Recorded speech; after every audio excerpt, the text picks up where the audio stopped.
Hi, I'm Park Howell, considered the world's most industrious storyteller because I help you put stories to work for you, your brand, your leadership, and your sales.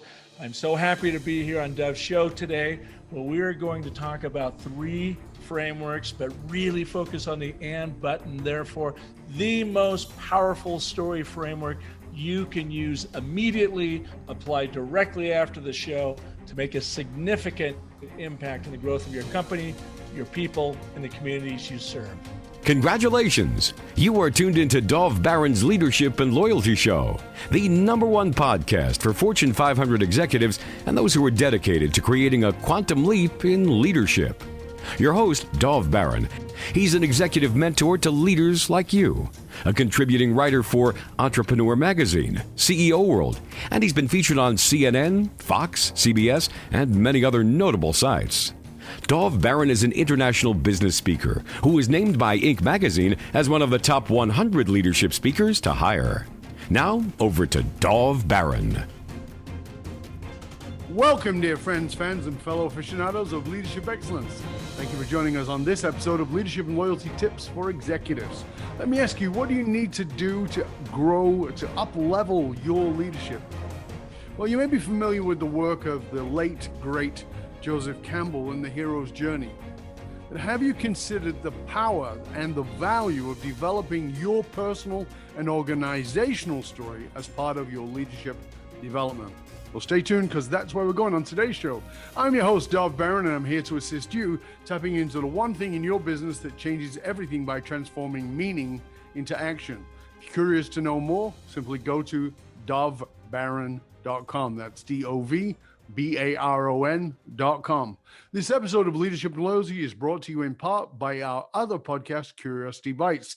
Curiosity Bites is the answer to the question, how can we bring people together who completely disagree? This is exactly what your heart, your mind, your soul have been craving. It's your chance to sit in on some real and at times intense conversations with some of the world's most interesting people. We're talking about Grammy award-winning entertainers, skeptics, entrepreneurs, quantum physicists, holy people, neuroscientists, philosophers, even astronauts. These are some of the people some of them you might even think you're going to disagree with, you'll find truly fascinating. Simply go to dovbaron.com, that's DOVBARON.com, and find out how you can sign up for and sink your teeth into the delicious Curiosity Bites. As always, you can find both of our shows on Apple Podcasts, or Spotify, or iHeartRadio, or wherever it is that you tune into podcasts. We always need your help in staying relevant, though, so please do us a favor, go on over there, rate, review, and subscribe to the show. If you are a regular listener, big thank you to you for making us the #1 podcast globally for Fortune 500 listeners. We're honored and grateful to be cited by Inc.com as the #1 podcast to make you a better leader. You can also listen to us via Google Home or Alexa by simply saying play Dov Baron podcast. Again, thank you for sharing the show with everybody you know. All right, let's strip it down and dive right in. Story. Is it another one of those cool ideas that comes out and everybody jumps on, and yet very few people actually understand what it is? The question worth asking is, does having a business story matter? And if it does, why? Or can you just make crap up and away you go? More importantly, how can you and I learn how to craft a spellbinding story for our brand? Well, let's find out together. Our guest today is Park Howell. He is known as the world's most industrious storyteller, helping leaders of purpose-driven brands grow by as much as 600%. His 35 years in brand creation includes 20 years running his own ad agency, Park & Co. He is the host of the popular weekly Business of Story podcast, which is ranked among the top 10% of most downloaded podcasts in the world. Park consults, teaches, coaches, and speaks internationally. He has guided hundreds of brands and grown thousands of leaders in such organizations as Dell, Hilton, Cummins, American Express, Walgreens, Banner Health, and the United States Air Force. Ladies and gentlemen, please put your hands together and help me welcome the best-selling author of Brand Bewitchery, How to Wield the Story Cycle System to Craft Spellbinding Stories for your brand, Mr. Park Howell. Dov, I feel like I should be in the ring with the gloves on and going, that is like the best intro I've ever gotten. Thank you for that. You're welcome, mate. I'm looking forward to this because, as I said, you and I both know, big fan of the story. Not just story, but how to construct a story and the power of story. And I know you and I talked about this in our previous conversation, and it's a delicious subject that I think everybody can learn from. But before I jump into that, we always like to start by, in this world of great influencers, every man and his dog's an influencer.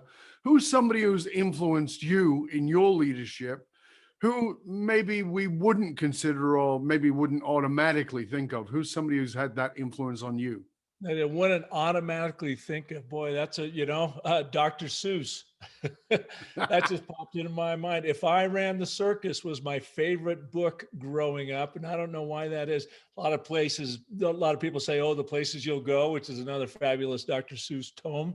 But If I Ran the Circus, I don't know. My dad used to sit down and read that to me all the time. He ran his own company, which was heavy construction up in the Seattle area, dams, bridges, tunnels. I mean, big time stuff. And he said, yep, life is a little bit like this book. So I would look at Dr. Seuss. And then someone that you probably have heard of, Sir Richard Branson. I'm a large admirer of him, but not a big surprise there.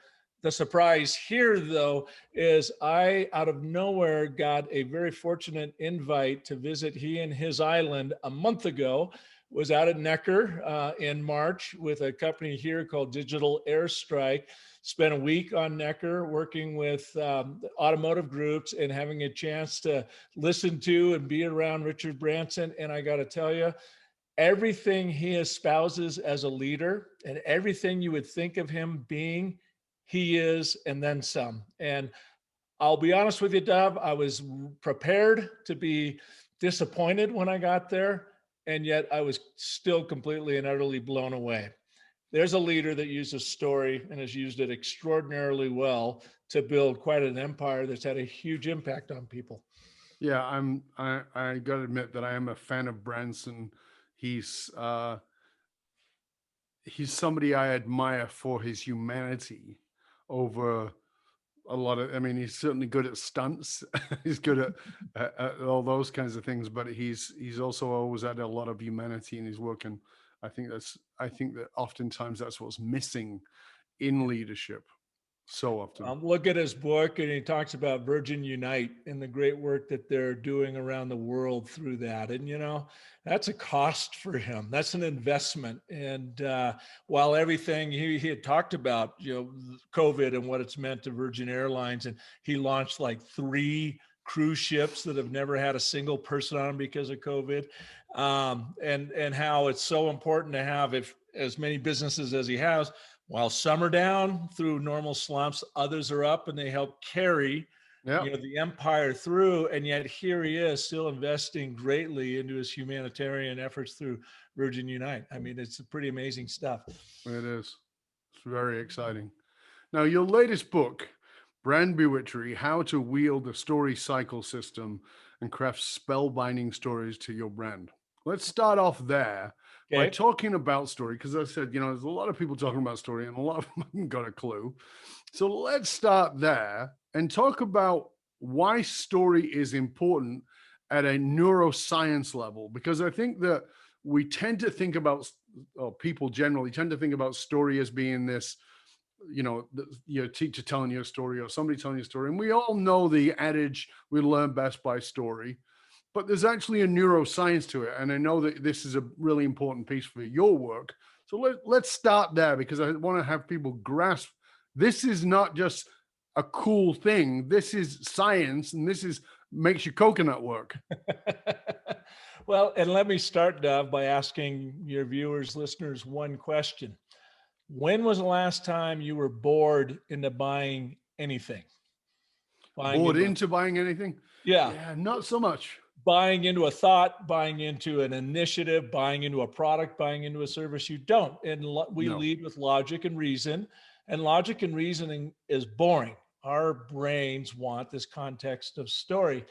And yeah, the neuroscience is still out on it. Now, there's a lot of great work being done, and it shows where stuff lights up in your brain. And we know that we trigger oxytocin and some of that, but it's such a new science. You will get a lot of scientists punching you in the nose for putting too much into neuroscience. But you can look at evolutionary psychology and social psychology and see it both anecdotally and science-based play out, that we Homo sapiens organize, use the force of story to live into something better. I mean, they will argue. Have you read Sapiens? One of my most favorite books.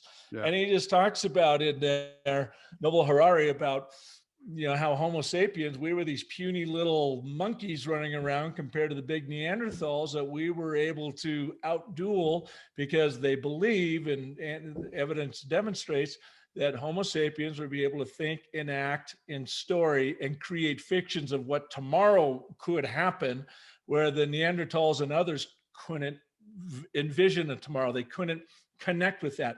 And that's all in story. That's all about story. And so I just, in fact, on my show had a guy on, Matt Storr, Will Storr. I get a lot of guests through there. Will Storr just wrote a fantastic book called The Science of Storytelling. And he got in, and I took up issue with him about, well, how is the neuroscience in it? And he was first to say, too, neuroscience is still out. There's a lot of good indications that we're learning more about it, but it's the social and evolutionary psychology that we really have to pay attention to. And there's all kinds of drama there. Now, you want a really good book to read, his new book is fantastic. I highly recommend it. But there is strong evidence that the limbic system of the brain lights up during story. Oh, hell yeah. In the research, right? And so, this now, I'll let you do it. Tell the audience what the limbic system is, because I think people need to understand that, particularly in the context of what you said before, logic is boring. Yeah. Limbic system, the same functional system of amygdala, hippocampus, and that sits at the top of our brain stem that our ancestors used to navigate and survive the savannah 100,000 years ago, 200,000 years ago, is essentially the exact same system that we all use to navigate and survive the internet and this onslaught of communication and technology. Now, our brilliant neocortex is able to create technology that compounds at the rate of Moore's law, with communication that compounds at the rate of Moore's law. So we're just bombarded with this stuff. But you and I and everybody tuning in here, we're sifting it through our limbic system. And it's not built for that. It needs context around it. It needs story. And an example I give is you go to pick up your iPhone and you go to the weather page on it, or your newspaper and the weather page. Data does one of three things. Data either reports on an event that happened, data records an event that is currently happening, monitors an event that is currently happening, or data attempts to predict an event in the future. But our brains only care about the event. Why is that? Because events can kill us. Data can't. Right. There's a reason numbers first syllable is what? Zero. Num. They mean nothing to our limbic system, our Homo sapien monkey telling brain, unless we put it in the context of a story, because this limbic system is totally on survival mode the whole time. All right, constantly scanning in the background, subconscious. What's going on here today? In fact, here's a good example of it, Baron. I'm cranking away. It's about 5:30 in the morning. I'm up here at our home in northern Arizona. I got a little lake out here. 4 elk come cruising right across my yard, about, 10 yards, 15 yards out. All I saw was movement, and my brain just goes, whoa, what the hell is that? It didn't go, oh, there must be elk out there. Let me take in the grandeur of this experience. No, my limbic system immediately said, oh shit, what's going on? What is that? Is that threat. Something that's going to attack me? Oh, it's not. Look at this. It's a freaking elk. And now it becomes a story. That's what we're dealing with out there. And there's no amount of numbers that's going to trigger that limbic system. You've got to have the intrigue of a story if you're going to get your people, your And that's a viewers. really important piece that I think is for people to understand, is that data, even data on its own, doesn't mean anything to us. People don't understand that. It doesn't mean anything to us. Anything that you are going to consume in a way of making sense of has to be delivered in context. And if you want to understand what story is context. And so you can set up a context for a story, and you can use story to create context, but without the story piece, it doesn't work. And that's why, because story will set the context that then tells us what emotions to have. And the great example of that, that I love to use as an example, is watch a movie and take the sound out, meaning the background music. Suddenly the scary movie's not so scary. It's like, okay. But your heart's going panicking because you can feel the tension because the music gave you context. That's what story is doing. It's giving us a context to say, here's information. So I'm going to tell you about a guy, and here's this guy. This guy is such an animal lover. He loves animals. In fact, he's a vegan. When everybody around him is eating sausage and meat all the time, on every meal, he's a vegan. And you go, oh, okay. And I said, what do you, just based on that, what do you think of him? It must be a decent guy. Well, his name was Adolf Hitler. Have you heard of him? And they're like, yeah, because I didn't give you the rest of the context. I gave you a piece of context based around his love of animals, but not his other pieces. And that's what's wonderful about story, is it can give us a context, or it can give us a vast context. It can be specific, it can be general. And I love that you're doing that work here. Now, before I get further into that, I think that it's important for people to grasp this, because every one of us has a story. We all have actually many stories. And oftentimes when we're coming to work with somebody around a story piece, they will often say, well, I don't know what my story is. I've got so many, they're all kind of boring. And of course, they're more boring to us than they are to other people. But there's also a piece of the story that I often find is there.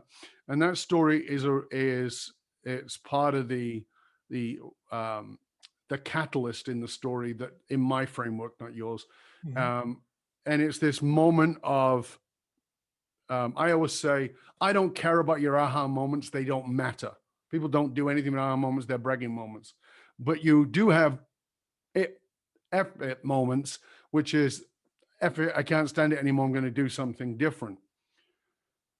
I had a personal development company for about 20 years, ran multiple programs, multiple days, and eventually I walked away. I just went, I'm done. Didn't sell it, walked away. That's become part of my story. Interestingly enough, by all accounts, you had a pretty successful ad agency for 20 plus years, and you did the same thing. You shut it down. You didn't sell it. Tell us about that part of your story. It's so funny that you said that, because it triggered in my mind. I didn't know where you were going with that, but I said, oh, geez, Dove and I are, two peas in a pod, because most people don't do that. So no. Yeah, I've been in the advertising, branding, marketing for a long time, and I enjoyed I opened my agency, Park & Co. in Phoenix in 1995, and I really loved it for the first 10 years. We grew it, and it was going. We were doing a lot of traditional advertising, loved storytelling and theater of the mind of radio and TV. I mean, you're talking good old-fashioned traditional advertising. That's what I was built for. Along comes the digital world, and I tried to start figuring it out. I once heard a quote that you're more likely to graduate from Navy SEAL training than to click on a banner ad. I'm like, this stuff doesn't really work. It's just this bombarding. And I found that as the internet, e-commerce, social media started taking over to 2004, 5, 6, 7, that what we did no longer worked the way we did it before. And it was working because our clients owned the influence of mass media. They could afford to be on TV, radio, print, outdoor, and so forth. But now the masses, Dove, have become the media. and Yes. they own the story. So I was started getting really frustrated at this. Number one, I didn't really care about the digital media. I didn't feel like you could tell a good, powerful story, at least at that time there. And I felt like it was just a bombardment of annoying stuff that was degrading the effectiveness of our business. So our middle child, we have three kids, our son Parker went to film school at Chapman University in 2006. Over in Orange, California, a very, very great film school, graduated in 2010. He's been in Hollywood ever since as a director of mixed reality, he calls it, 3D, Oculus stuff, augmented reality, can't begin to, but he does this really cool work in that. Anyways, while he was going to school, I said, Parker, send me your books when you're done with them, since I'm paying for them, because I want to learn what does Hollywood know about getting you ready to be a competitive storyteller in the most competitive storytelling market in the world. That's when I learned about Joseph Campbell. And you said you're a big aficionado of him, and I started studying him, and it hit me upside the head, Dov. I'm going, oh my God, here is a framework to story since Gilgamesh came out. We are built on this. It's like Christopher Vogler said in his fabulous book, The Writer's Journey, this is essentially an instruction manual for life. And the reason why we like the hero's journey is we see it in our own travels, in our own world. Well, it hit me immediately because my expertise is branding. And I thought, oh my God, here is the instruction manual for branding. Why doesn't business use it? So I mapped it, 10 steps to the story cycle system, and started using it in business and getting leaders to think about their brand as a journey. They're on an arc. They're going somewhere with it, and it makes them communicate and connect with their colleagues and their customers and the communities they serve on a human level, not a shareholder level, not a bottom dollar line level, but which, by the way, totally takes care of itself and then some when you focus on the humanity of the brand. The first client we did this for, Clinica Adelante, Revisum, Adelante Healthcare, a healthcare center here in Arizona, they grew by 600%. And the CEO at the time, Aveen Sati Tafoya, will tell you it was precisely because we were able to get their story straight through the story cycle system and the impact it had on their people and the communities they served out there. That's when I knew we were onto something, Dov. It was the first time I tried it, and it was like, oh my goodness, this stuff really works. And it's not that I invented a silver bullet. I just simply took what's been there and mapped it to business and said, hey, B2B folks, B2C folks, what if you actually approach your business as a story, placing your customers at the center of the story? Not you, your customers. You play the more valuable role of mentor or guide, as you know. So would you say I mean, I think that people are fiddling around in the story thing and they're not really understand it. Do you think that that's the biggest problem? Why most people think they're telling their story when they're really not?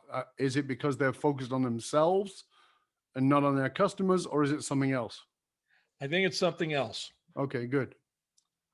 I think we get educated and we get MBAs, we do all these other things. We go into the workforce. We're young men, young women trying to prove ourselves. So what's the first thing we do?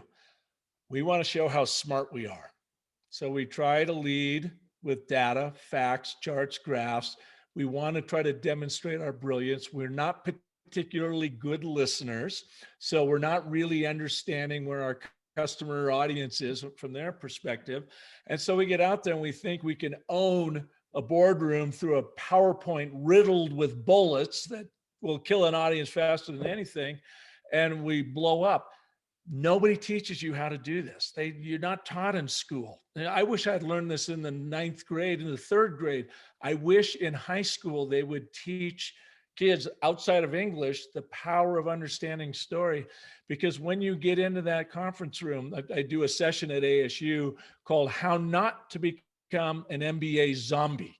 And they all laugh and look at me like, what could you possibly mean? And I said, I can not tell you how many conference rooms I've been in when we were ready to present a big idea and you MBAs show up and suck the living life out of the room with all your logic and reason. No one is taught to lead with emotion. And yet it's so ironic, Dove, because that's exactly what drives us, as you said earlier, the context of a story to well up emotion inside the human being. In my travels, I got a chance to go to Robert McKee's story. Yeah, I gave it to my son for Christmas, and I said, I'm coming too. He was going from the Hollywood standpoint, just about ready to graduate from college, and I was going from the marketing standpoint. Right. 4 days, Sheridan, LAX, with Robert McKee, who is a legendary, foremost screenwriting coach from Hollywood. Absolutely. And we are sitting there, he's going through it, and he said one of the most profound things that stuck with me the whole time. He says, our conscious mind is simply the PR department for our subconscious mind, where all the real decisions are being made. And I love that because it's the theme that we're talking about here. You have to speak to that limbic system. Nobody teaches you how to do that in any MBA program that I know of, and any bachelor's art degree I know of, other than maybe a film degree. And I think that's why we don't do it. I try to get people to evolve from being intuitive storytellers, as we all are, into intentional storytellers using the 3 frameworks that I teach. So let's jump into a little bit of that, because I know you've got all kinds of stuff you could go into there, and there's a lot to unpack in it, and we could certainly go for much longer than we have. So let's talk about how to use this primal framework of the ABT, and how you use that to hook an audience right out of the gate. Yep. And I'm glad you asked. So the ABT is the #1 foundational framework. Take nothing else from the show. It's the ABT that you need to know about. I learned it from evolutionary biologist Randy Olson, PhD, Harvard PhD, smart dude, goes on to USC Film School, graduates, produces 3 documentaries on climate change, global warming, but has written 5 books teaching the science community how to use frameworks to communicate their big ideas. 4 of those 5 books is on the ABT, the and button, therefore. I came across it about 8 years ago in his second book called Connection, reached out to him. He's been on my show 5 times now. We are great friends, and I do a lot of work as he's teaching the science community how to use it. I use it in the business community. And here's the way it works. Shortest ABT I can think of, Dub. Most executives communicate and care, but bore. Therefore, tell a story to hack through the noise and hook the hearts of your customers. And, but, therefore. It's not a story, but it uses story structure and the problem solution dynamic of setup with the and, but here's the problem we're solving for, folks. Therefore, here's the solution. Here's the resolution to it. I have found when you work this, it starts building this narrative intuition of problem solution that is so important in business and all communications. And people are probably thinking, well, duh. But here's the thing I've seen, and you probably have seen it throughout your coaching life too, is people tend to show up with the problem and we got a solution without ever setting the stage of why this is a problem in the first place. And they want to just get to sell. They just want to sell you. Where the ABT makes you that statement of agreement, be positive, be aspirational. This is what you want at life. You're this, you want this, and it's important to you because of this. Then we go to Act 2, but you don't have it because of this. Therefore, I am here to help you get this. Now, one of the funny things was I was teaching this hugely powerful in the branding world and the leadership training world, sales, any communication world. I once had a lady lean back and she folded her arms and she looked at me and she said, this ABT thing is reductive and insulting. And I was like, really? Okay. Let's unpack that a little bit. And what it comes down to is that thing we were talking about earlier. We want to appear smart and brilliant. Yes. And we think we have to make everything intelligentsia and complex, where the real intelligence is when you can take something extraordinarily complex and make it easy, digestible, and interesting. And that's the world of branding. And that's what the ABT can do for you. Well, that is exactly what Einstein said. If you can't explain it to a 5-year-old, you don't really understand it. And I, as you know, I teach story, and I also teach speaking in the context of story and how to use it for story. And I was speaking to the National Speakers Association last week, actually. And one of the things I said is, put your hand up if you have an experience where at the end or at some point in the conversation, somebody, even it might have been afterwards, somebody came up to you and told you, wow, you are really smart. Put your hand up. And people put their hand up. And I said, is that a compliment or an insult? And they said, it's a compliment. I said, nope, that's an insult. And they go, what do you mean? I go, I said, I used to love it when people would say that to me. It really lit my candle, made me feel great. But that was my ego. I said, it's terrible advice now. And they go, feedback now. And they go, why? I said, because what they're actually telling you is, I didn't understand you. That's what they're actually saying. But they're not going to say, listen, duh, I didn't get it. They're going to say, wow, you're smart. It's an insult. And so the idea is exactly what you're saying is how do you boil it down into the simplest way for people to consume it? And I always say, make it smart enough that they can consume it, but then they can use it to brag about with other people. Because now they're going to share that story as a way for them to seem smart. Because nobody wants to feel daft. All right. So now I'm really embarrassed because 2 weeks ago I did this 30-minute training for Digital Summit, and it was talking to digital marketers, and I just shared a 20-minute segment on the ABT, and someone wrote in on their speaker evaluation, the ABT is so brilliant and he's genius. And now I'm thinking, oh my God, they didn't understand at all anything I was saying. Well, I don't think that's true, but that's because oftentimes though, it's what you're saying. We're driven by the ego. We want to look smart. We want people to. Dove, I've got someone literally. Hey.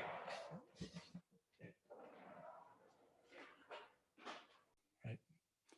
So let's take this a little bit further, beyond the ABT, beyond the not trying to be so smart, but more into the practicality of this now, because there are a lot of people who, like I said, they think they're telling a story, but they're not. They're not really communicating in a way that is landing for people. And we've all been in the room with the person who tells the long story. You're like, Jesus, kill me now. Could I borrow a spoon? I need to cut my own wrists. I need a spoon so it'll take a long time. Right. So a lot of people don't really understand what story is. So story's not just about telling a story. Story's about telling a story in a specific way. So you've got a chapter in the book. I'm trying to name it. What's the number of the chapter is? I can't remember right now. But there's a chapter in the book about creating a trailer. And of course, you're referencing back to movies and we all, the movie industry spends a lot of money, like way more than I ever imagined when I did the research on it, on trailers. Oftentimes as much as another movie is spent on trailers and getting those trailers out there with fantastic editing. And at the same time, you and I have experienced this too. You see a trailer, you're like, yeah, I'm not going to see that. Yeah. And we've also seen trailers where we go, I got the whole story. Why would I spend $10 to go see a movie? I've already seen it. I know what's happening. Yeah. And I think that a lot of the time we do that in our branding, in our marketing, and even in how we tell our stories. So walk us through a little bit about that chapter so people can get the practicality of it. Yeah. Well, it's a great question. And you are like the first host that has ever asked me about that chapter. So thank you for that. And why I use the trailer to talk about your brand, whatever, because it's fun. We've all been there. There is a format to it, and you could even do it in your own, in the world where, and, talk about what your audience is going through and, and how you're there to help them. But what it is just simply this boiled down version, of course, of a very epic story. So you might have an epic story that could be 2 hours long. You got to make that work in 2 minutes. And now there's an editor in Hollywood who uses the ABT. And he said, I realized the more butts I can put in there because that's that trigger point that you talked about, a catalyst earlier, Dove. But is the catalyst word. This is all right in a world where, and it is, but then this happened, therefore this happened, but then this happened.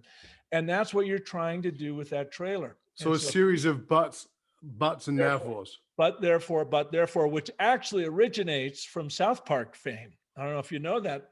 Matt Stone and Trey Parker, creators of South Park, whether you are a South Park fan or not, it doesn't matter when you look at how impressive their sustainability, longevity is for that show.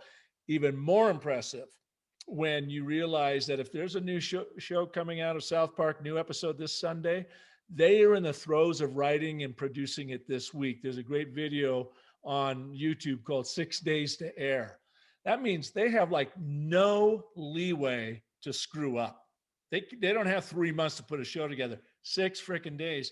And they've got it down to this science. And there's a little writer room video in there that Trey Parker talks about. If you end up with a story or a communication in a leadership realm of and, which most business leaders do, you are boring your audience to tears. They're going to bail on you after the third and. That's called all exposition. That's called all act one. Trailers, you will notice you get like one and at the very beginning of that trailer. Then it's but therefore. And that's what Trey Parker talks about. But here's the complication. Therefore, here's the outcome. In that book I talked about earlier, The Science of Storytelling, Will Storton talks about cause and effect. And that's all we're talking about here. In your communications, you need to have contradiction, cause, and effect. That's what keeps that limbic system engaged. Otherwise, you're going to bore it into flee. Talk about flight, you know? You'd rather have some fight going on in them, and that's what you're looking for. So let's pretend we've got a client here who's saying, okay, so how do I find my story? Because, you know, there's the story of how this company came about, but I'm not the founder. I'm the present CEO. The company's been around for 70 years. Most of the values have changed over time. And we started out as this, but now we're known for that. You know, because everything is in evolution. Everything is moving forward. And I feel like a lot of times they don't grasp where to go for this story, because it seems like it's a hodgepodge of a bunch of stuff or nothing. They tell some boring ass story. So help the person who's sitting in front of us to go, all right, well, how do I find my best story for my either myself or the organization? Here's what you do. Stop looking for your story and start finding your scenes.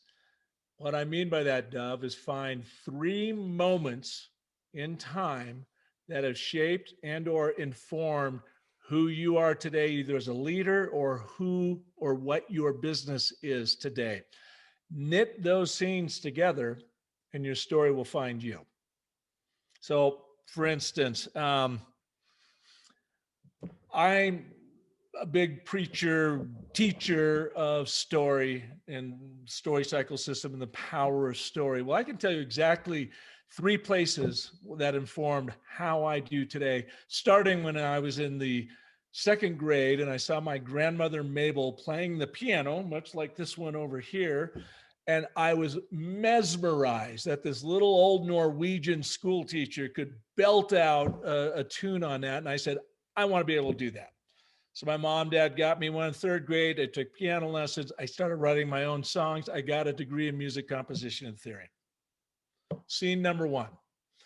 Scene number 2, I'm at WSU getting my degree in music composition and theory. No, I'll never make a living as a composer. So I also get a degree in communications and journalism because I figure I could use this in advertising and marketing. All right, round 2. Round 3, start my own ad agency, have a successful career in branding, and much like you, decided I'm not selling this. I don't want to be beholden to someone who owns me for 5 years to keep building it. I'm done.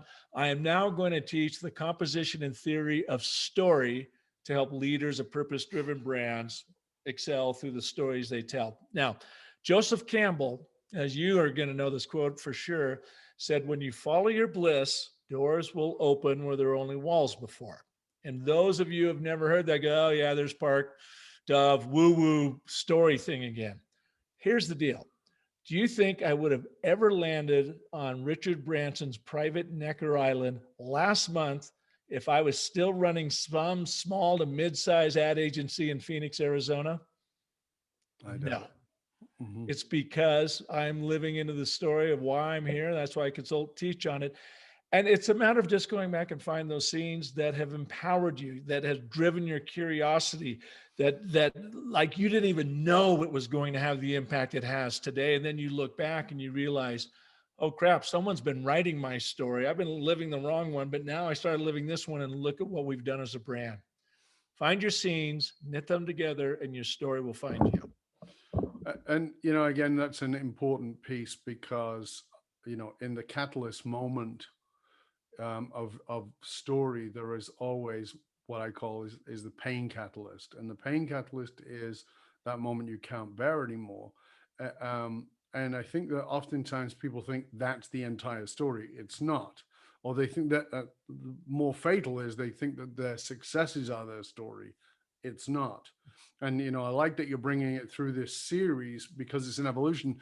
The challenge, though, and this is why people need to work with you, is the challenge is that they might get the 3 scenes, they stitch them together, and we're an hour and a half in, and I'm like, oh, this is great, mate. You're a fabulous cure for insomnia, because they don't. It's that condensing. I'll give you an example. I think is just for me is with great admiration. I watch movies. I love movies. I'm a big movie fan. I watch a movie, and at the end of that movie, I've loved it, I've hated it, whatever it is. But if I've enjoyed the movie, one of the things I'm in awe of is not the filmmaking, not the acting, not all the things that everybody thinks of. It's the editing. I'm like, I know, because I did do work in that world a little bit. I know how long it takes to shoot all these scenes, and a lot of them end up on the floor. They never end up in the movie. And yet the movie works. There's no holes. How did they do that?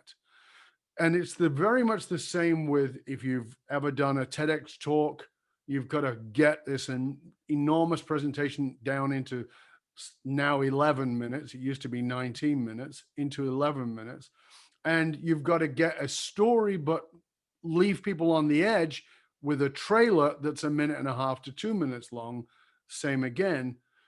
So that piece there, that's why I'm saying I think people need to work with people like you, is this, you've got your story, but it's 7 hours long. And how do we bring that into, you got to present this in front of a room for 2 to 4 to maybe 7 minutes if you're really fortunate. Yeah. Give people some clues on how to do the editing process. I think it's called, I'm trying to remember who I think it was Godin who said it's called Killing Babies. Right, it's that. Oh yeah. I know the quote you're talking about. Kill your adorables, your loved ones, or whatever. But yeah, you're throwing me now, but I know the quote you're talking about. Yeah. There's 2 things, and this is what throws people. The power of storytelling lies in the specifics. It rests there in the specifics. So you have to be specific, and then people think, well, then I got to get much longer. No. There's another wonderful quote I read 30 years ago from a copywriter that probably wrote the book 30 years before that, back in the real, direct response days. And he was about write with vigor. Brevity is vigor. Storytelling, tell vigorous stories. Brief stories are more vigorous, but you still have to have the specifics, and that is the word choice that you use in there. Kill off your darlings. That's the line. So that's what you do. Write your story. It's going to be this big, and then you start killing off your darlings, and you start boiling it down. I did my TEDx talk a couple of years ago, TEDx Gilbert, and I worked with another story person, Tamsin Webster, who headed up TEDx Cambridge. So she knew something about TED Talks, and I'm like, I'm too close to my own story. Can you help me? And she did, and she has this red thread process that was really helpful. And I went in and she goes, oh, Park, you don't want to do the 19-minute. You want to do the 9-minute one, especially first one out. And I go, I'm all about that. Let's boil it down. Well, Dove, I get there to do my 9-minute one. And the organizers here said, oh, no. You're the only one of the 5 people presenting that has any presenting experience, public speaking experience. So they're all going to go ahead of you, and then you are going to be the anchor, and we need you at 18 minutes. So I actually had to expand it, and it became another problem. How do I expand it and not get boring? Right. And it was about the same concept to find your scenes, and your story will find you. So I did exactly that. So I said, thank you, Tamsin. I now have a new job. And I took her advice, then used my story cycle system and built it out in my 10 steps. And I'm telling you, I made sure I used ABT for every time I was setting up a new point, a small little anecdotal story to make my point for me. And I ended up with 10 stories for one presentation. And it was just ba-bing, ba-bing, ba-bing, ba-bing, and then found the thread throughout those stories. But it goes back to, you got to have this precision. And I teach this thing called the 5 primal elements of story. Great place to start. Tell about a moment, start with a time stamp. When did it happen? And a location stamp. Where did it happen? When you do that, you're triggering the brain. That says, oh, something must have happened. I better lean in. You have a central character that your audience can relate to, whether it's you or someone else. And then it has, to your point, that catalyst. Something has to happen. There's action and surprise that comes out of that action, and oh shit moments, and the dark night of the soul. You talk about those points of pain that you can't take it anymore. Hollywood calls it the dark night of the soul. And then that redemption. And what did you learn? How did you come out of it? And you can tell that story in under 1 minute, believe it or not. Very powerfully and very specifically. You don't need to go on and on and on. And so that's why I teach them. You're an intuitive storyteller. Become an intentional one using proven frameworks. Now, the one thing I love to cover with you on this, so many people say, oh, use the Pixar style. Pixar, just follow Pixar. You can do that in business. It doesn't work. It does not work. And the reason why? Pixar hires world-class story artists, and it still takes them 5 years to create a Toy Story. Yeah. You're trying to take that and weave it into your business and pull it off. You're freaking nuts. I think that's the worst advice you can get, is the Pixar way. I even think it's bad advice to follow the hero's journey. It's too complex. Start with these little nuggets of the and button, therefore, these 5 little primal elements of story, and then go out and tell stories. So practice, practice, practice. Then as you get that down, you can look at the bigger frameworks for long form presentations and communications. So, I agree with everything you just said. And I want to sort of just bring that to another piece of the story, which is this, is that oftentimes as we observe people, i.e. Richard Branson, let's use him because you brought him up, we tend to see this guy who's a billionaire. We tend to see a billionaire. We may even have some sense of the birth of that man as a business person, but we don't really get the journey. And I think it's really important for us all to pay attention to, because you may look at Park and go, wow, here's this guy who does this. It's pretty amazing. It's fabulous, but there's a journey to that. It didn't happen overnight. So as life is a journey, what is something that you did for a long time that actually blocked you for way longer than is needed from the level of success that you now are fortunate enough to experience? 2 things. Having the courage to stop running my ad agency and running my ad agency for 10 years too long. But you know what? I wasn't equipped. I wasn't ready to go. I pivoted away from that when I was 55, and people thought, you were freaking crazy. Why don't you just sell it and bail and retire? And I go, because this is what I do. This is what I'm supposed to do. So the first thing is I was living the wrong story. That story was good for a while, and the universe was trying to grab me by the lapels and say, okay, Park, you got the advertising thing down. I really need you over here helping leaders with story. And I ignored that for 10 years while it was teaching me. I mean, it was my, Robert McKee is my son's books from Chapman University. It was applying this stuff. Arizona State University calls and said, Park, can you come and create a curriculum for an executive master's course around what you know about story, which I did and taught for 5 years while I was still running my ad agency. Then one day, my creative director, Luis Medina, a dear friend of mine, could tell me anything. He looked at me and he goes, we got a problem. And then I go, what's the problem? He goes, you were way out here in this story thing, and I don't think the rest of the group is coming along. I don't think they get it. I don't think you've really communicated to them. And honestly, I don't think they really care. And they can't keep up with you on it. And that's when I'm like, shit, that's a really good point.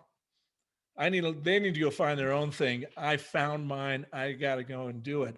So those are the two things. I didn't have the guts, and maybe it wasn't so much the guts that I didn't know yet that that's what I was supposed to be doing. And I wished I had paid more attention earlier in life. And I think I would have made that change sooner.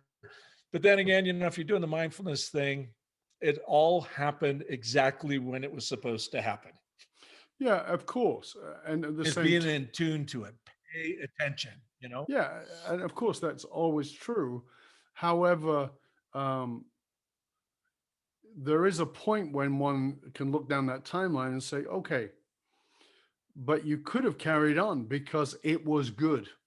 And this is why most people don't follow their true bliss. They don't find their real path, is because it's good. And it's not great. It's not elating. It's not magnificent. It's good. I've got a nice house. I've got a nice car. I bought the wife a nice this. I bought my husband a nice that. It's good. Don't fix it. It ain't broken. Well, I'm definitely of the mindset of it isn't broken. So let's see if we can break it. Right. Not because of being destructive, but to see what's inside, to see what is useless and maybe it needs, the whole thing is thrown away. Many years ago, I had a business partner in one of my businesses, Phil, and I always said he was a freaking genius, because if anything broke, Phil would take his screwdrivers out and his bits of tools and shit he would take it apart, put it back together, and it would work fantastic, but there'd always be 6 or 7 bits left out. And I've always thought that was a great metaphor for our lives, is that, how much extra baggage are we carrying that is actually keeping us away from our path? So that I think that courage piece is an enormous piece. And I will often say in my work with people around the story and delivering story is you need to show courage, not because you want to be the hero of your journey, but because you want to show other people that they can be a hero in their own journey, because everybody is shit scared. Again, limbic system, right? Yeah. Part of that brain is going, oh my God, I could die. So show them, listen, you won't die. Here's how I know, because I was wiping my own butt, terrified, and I still did it, and you can too. Mm-hmm. And it's that, and it's also the moment of realizing that as you tell your story, that fear is not something you overcome. Fear is something you dance with. It's something that comes up again and again and again. And people like to think that, oh, you overcame your fear. Bullshit. I still have anxiety every single time I speak. Every single time I present. I've been speaking for 30 plus years, almost 35 years. I still have an anxiety attack every time before. And rationally, I know it's completely ridiculous. There's no reason I'm going to be great. It's going to be fine. Absolutely. And guess what? My limbic brain says, no, hold on, dude. You could die. Fear is not something you overcome. Fear is something you learn to manage. and work with. And that's why I think it's an important part of the story. And so when you do a heroically courageous act, it's important for that to be in the story, because we have two kinds of courage. We have something, I write about this and speak about this, but we have something called reactive courage. And what is reactive courage?